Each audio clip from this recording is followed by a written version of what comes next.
Bhagavate Vasudevaya. Om Namo Bhagavate Vasudevaya. Narayanam Namaskritya Naram Chaiva Narottamam Devim Saraswatim Vyasam Tato Jayamudire Ashtaprayesha Bhatreshu Nityam Bhagavata Sevaya Bhagavati Uttam Shloke Bhaktir Bhavati Naistike. So continuing with the discussion on Srimad Bhagavatam, Canto 7, Chapter 5, Prahlad Maharaj, the saintly son of Hiranyakashipu. Text number 25 onwards. Nishamya tatsutvacho Hiranyakashipustada Guru Putram Vachedam Rusha Prasufiritadhara. After hearing these words of devotional service from the mouth of his son Prahlad, Hiranyakashipu was extremely angry. His lips trembling, he spoke as follows to Shanda, the son of his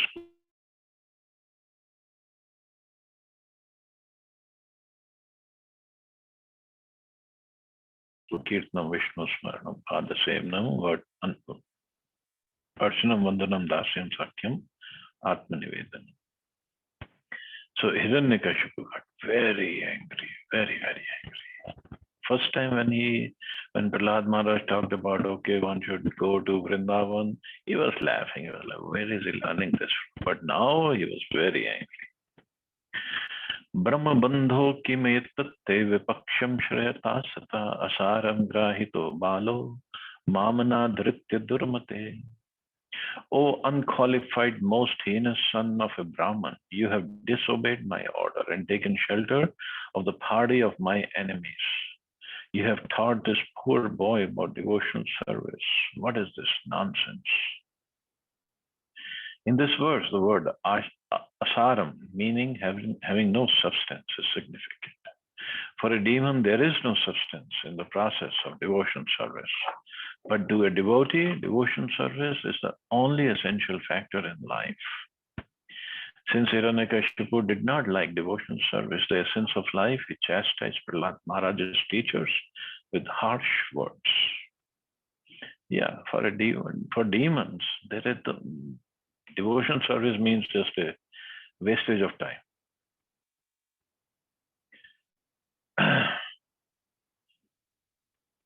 Santi hi asadhavo loke durme tatrash chadma beshina tesham udedyagham kale roga patak nimam iva.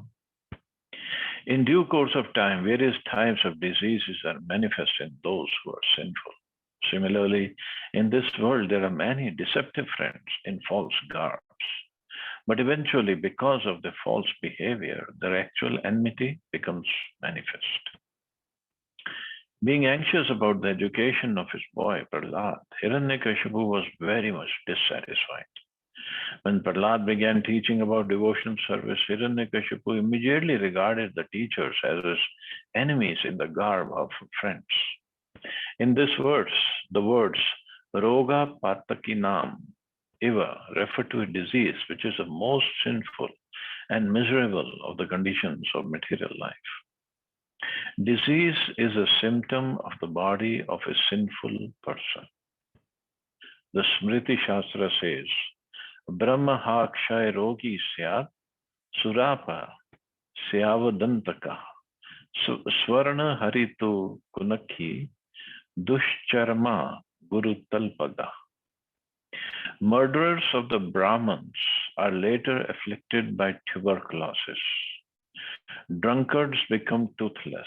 Those who have stolen gold are afflicted by diseased nails. And sinful men who have sexual connections with the wife of his superior are afflicted by leprosy and similar skin diseases. Wow.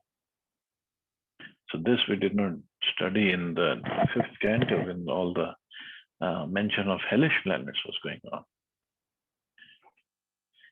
So it's not just that we suffer in the hell, we suffer here also.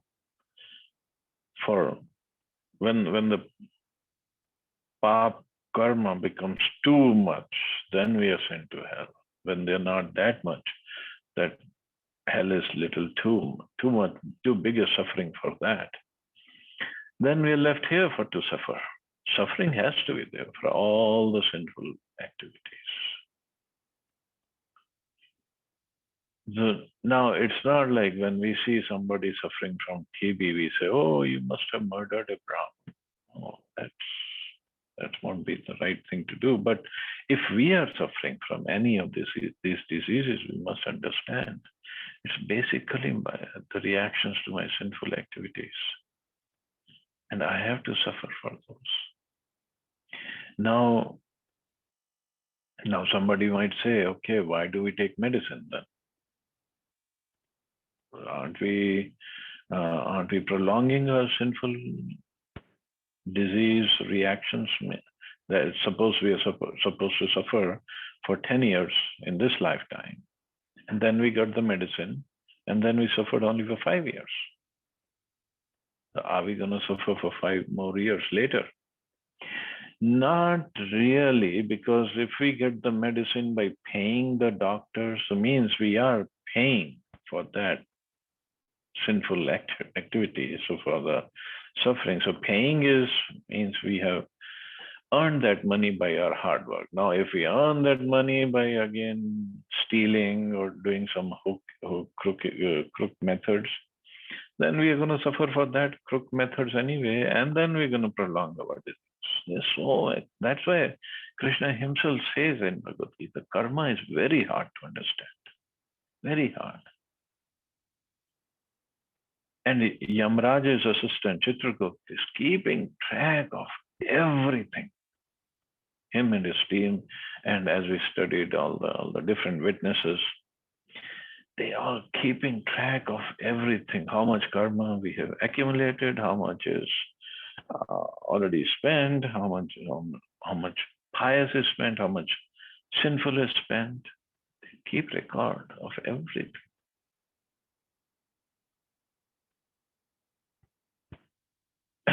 Shri Guru Putra Vacha Namat Pranitam na Parapranitam Suto Vadete Shatavendra Shatru Nasargikiyam Matirasya Rajan Niyachya Manyam Kadadas Magmahana. The sons of Shukracharya, Hiranyakashipu's spiritual master, said, O enemy of King Indra, O king, whatever your son Prahlad has said was not taught to him by me or anyone else. His spontaneous devotion service has naturally developed in him. Therefore, please give up your anger and do not unnecessarily accuse us. It is not good to insult a Brahman in this way. So immediately they said, no, it wasn't us, because Hiranyakashipu said, you're the ones who are teaching him all this. You're the enemy in the garb of friends. But they said, no, we didn't teach. Because they didn't know who taught him. They didn't know it was Narad Muni who taught Prahlad Maharaj. So they are saying that we didn't teach him or anyone else. Nobody taught him. His spontaneous devotion service has naturally developed in him. Shri Narad Uvacha Gurunevam Pratiprokto Bhuya Aha Suraha Sutam Na Ched Guru Mukhiyam Te Kutu Abhadra Sati Mati. Shri Narad Muni continued, when Hiranyakashipu received this reply from the teacher, he again addressed his son Prahlad. Hiranyakashipu said, you rascal, most fallen of our family, if you have not received this education from your teachers, where have you gotten it? Of course, for demons, a devotee who's performing devotion service is most fallen. But he's the most exalted, actually. Srila Vishwanath Chakravarti Thakur explains that devotion service is actually Bhadra Sati, not Abhadra, Asati. In other words, knowledge of devotion service can be neither inauspicious nor contrary to etiquette. To learn devotion service is the duty of everyone. Therefore, the spontaneous education of Prahlad Maharaj is supported as auspicious and perfect. So this is a result of devotion service.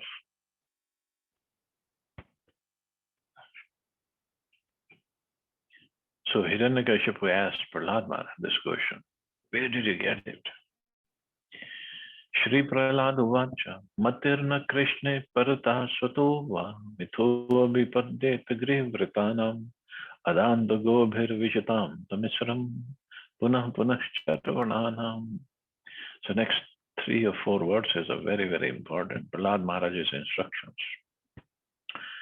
Prahlad Maharaj replied, because of their uncontrolled senses, persons too addicted to materialistic life make progress towards hellish conditions and repeatedly chew that which has already been chewed. Their inclinations towards Krishna are never aroused, either by the instructions of others, by their own efforts, or by a combination of both. So Hiranyakashipu asked him, where did you learn this? Now, he's not directly going to say that Narad Muni taught me. Now he is saying persons who have uncontrolled senses, too addicted to materialistic life, making progress towards hellish conditions, their inclinations towards Krishna, towards bhakti are never aroused by themselves, by instructions of others, or combination of both. Means he's telling his father, you cannot understand anything about devotion service. In this verse, the words Matirana Krishna refer to devotion service rendered to Krishna. So-called politicians, erudite scholars, and philosophers who read Bhagavad Gita try to twist some meaning from it to suit their material purposes. But their misunderstandings of Krishna will not yield them any profit. Because such politicians, philosophers, and scholars are interested in using Bhagavad Gita as a vehicle for adjusting things materially. For them, constant thought of Krishna or Krishna consciousness is impossible. Matirana Krishna. As stated in Bhagavad Gita, Bhaktya Mama Vijnanati. Only through devotion service can one understand Krishna as he is. The so-called politicians and scholars think of Krishna as fictitious. The politicians say that this Krishna is different from the Krishna depicted in Bhagavad Gita. Even though he accepts Krishna and Ram as a supreme, he thinks of Ram and Krishna as impersonal because he has no idea of service to Krishna. Thus, his only business is punah charvit charvanana, which means chewing the chewed again and again. Chewing the chewed. The aim of such politicians and academic scholars is to enjoy this material world with their bodily senses. So to enjoy this material world with our bodily senses, we've been doing it, trying to do it since time immemorial. Billions and billions of lifetimes we've been trying to do it.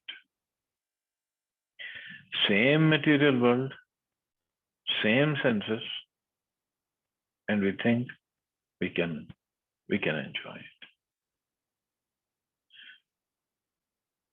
Either we get a human form of life or animal form of life, bird, insect, beast, tree, fish. We try to enjoy it differently. Even as human beings. Okay, so if I'm black, I think I can enjoy. If I'm white, I'm brown, I'm yellow. If I'm in India, I move to America, I think I can enjoy. Or if I'm in India, I move from village to city, I can enjoy. From city to countryside, I think I can enjoy. If I get this job, I'll be better off. If I have this car, I can enjoy. If I have this house, I can enjoy.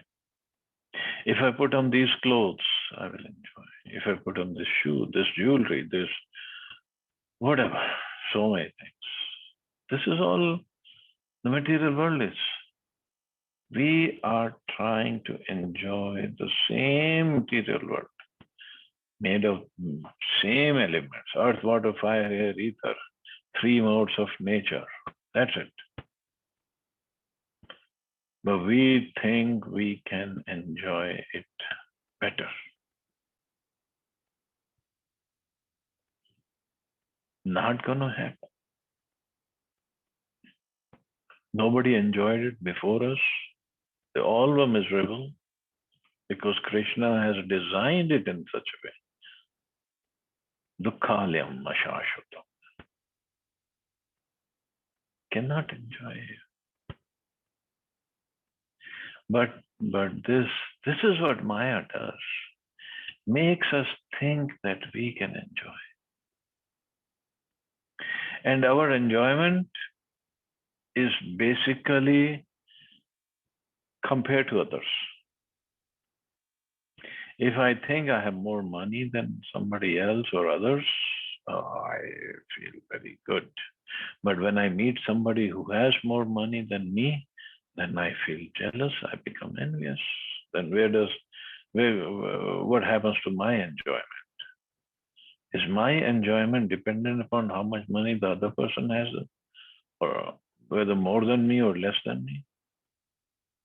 But it becomes dependent on that. If I have a healthy body, I should feel happy. But if somebody else is more healthy, or if I have some disease, if my skin is not better than others, then I feel sad. Because we always keep on comparing ourselves with others.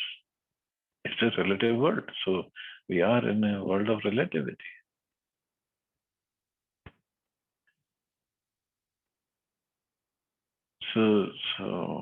And in this world, puna punascharvit charvananam, the same bodily senses are same, 5 working and 5 knowledge acquiring senses. Everybody has the same senses. Of course, different kinds of sense objects will give the pleasure in different form or different species of life. If you put a very beautiful girl in front of an elephant, he will not find her any beautiful or any attractive. For him, it has to be a she elephant. We would think that the she elephant has a very thick skin, but for the male elephant, she's like Miss Universe. But the senses are still the same. And that's what we are trying to enjoy. And that's what Prahlad Maharaj, 5-year-old boy, says, it's like punah punascharvit charvana. Chewing the chewing which has already been chewed, and trying to find enjoyment in that. And very, very gross but appropriate example is like when we chew chewing gum. So if somebody chews this chewing gum, and in the beginning it has some sweetness, and after a while it's tasteless, and then it feels bitter also. So many times, what we have also done it when we were in school or college, that you go to movie theater and then we're chewing the chewing gum, and then we just taste is gone, and we just take it out of the mouth and put it under the seat, stick it to the seat or under the handle, and come out. And now a next person goes and he finds a chewing gum sticking there, which has already been chewed upon, and he takes it out and puts it in his mouth. It's gross, very gross example. And he thinks I'm going to enjoy, or he thinks I'm enjoying this chewing gum.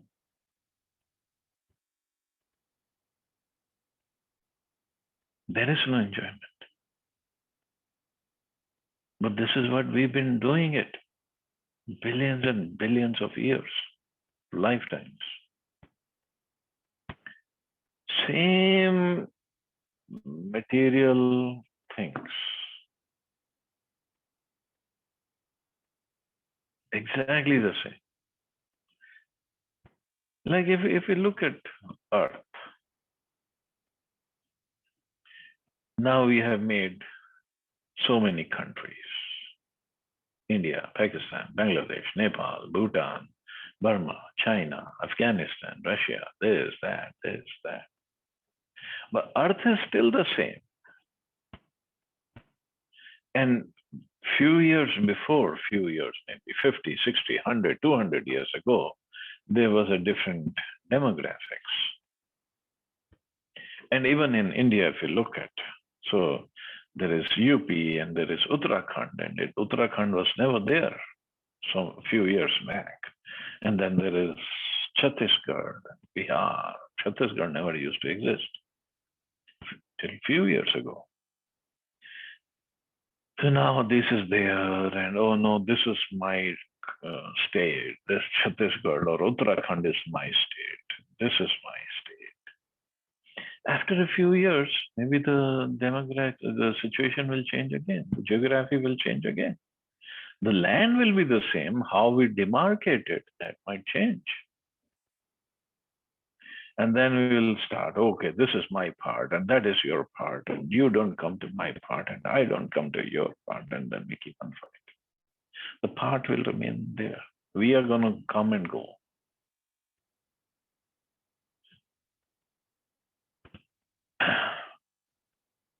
But we act like, we behave like this is the end of the world. If this is not going to happen, then the world will going to come to an end. No, it's just chewing the chewed.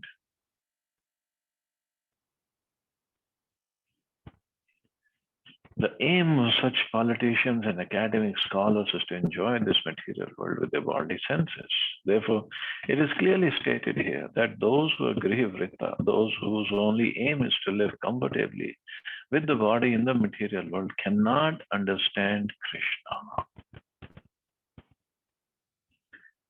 That's what Prahlad Maharaj says. The two expressions, Grihavrita and Charvanana, indicate that a materialistic person tries to enjoy sense gratification in different bodily forms, life after life, but is still unsatisfied.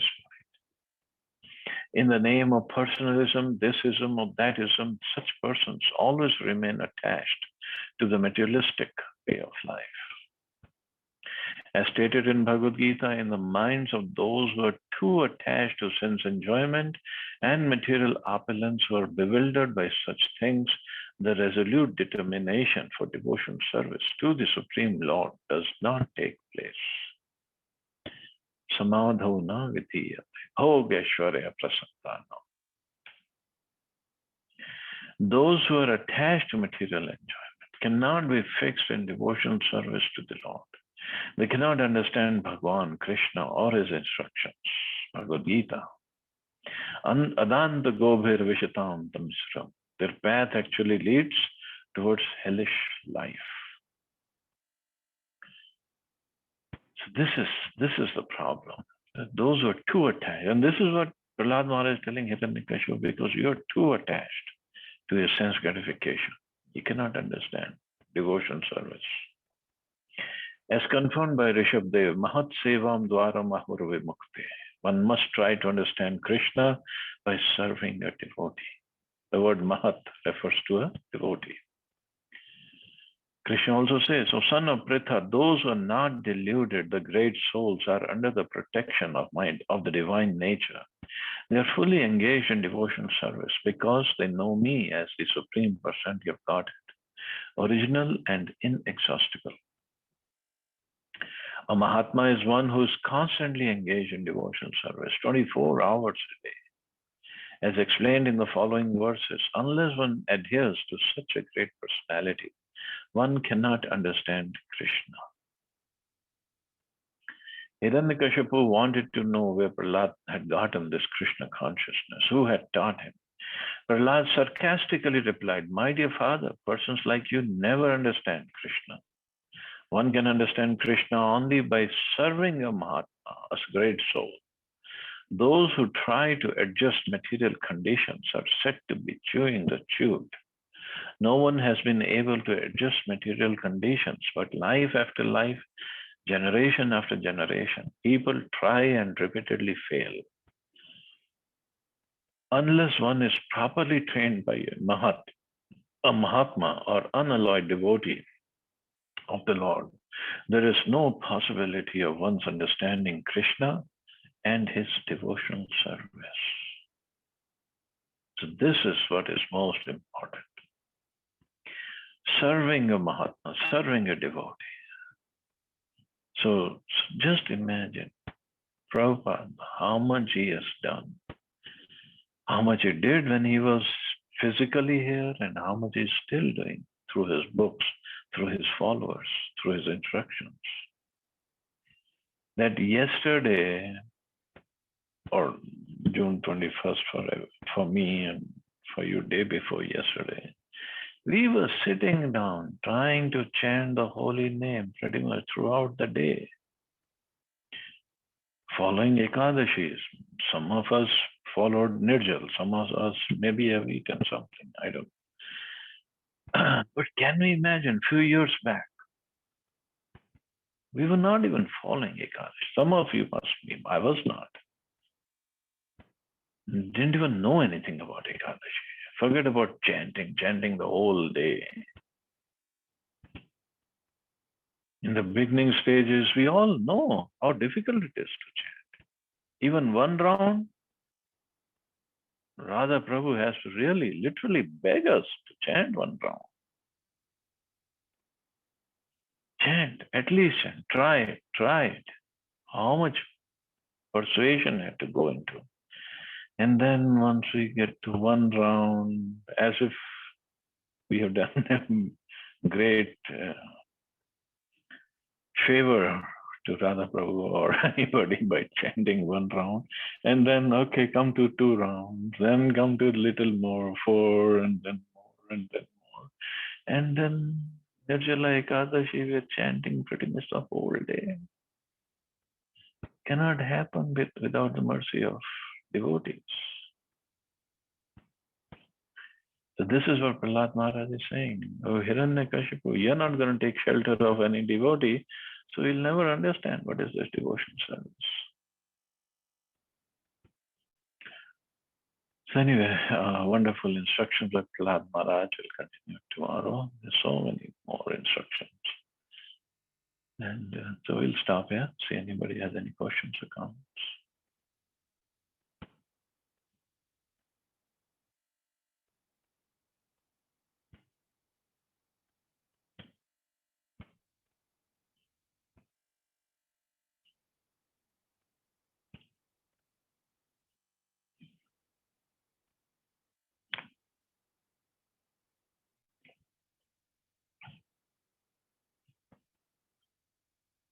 Okay, so we'll stop here. You all have a safe and wonderful day. Hare Krishna. Jai Shri Krishna.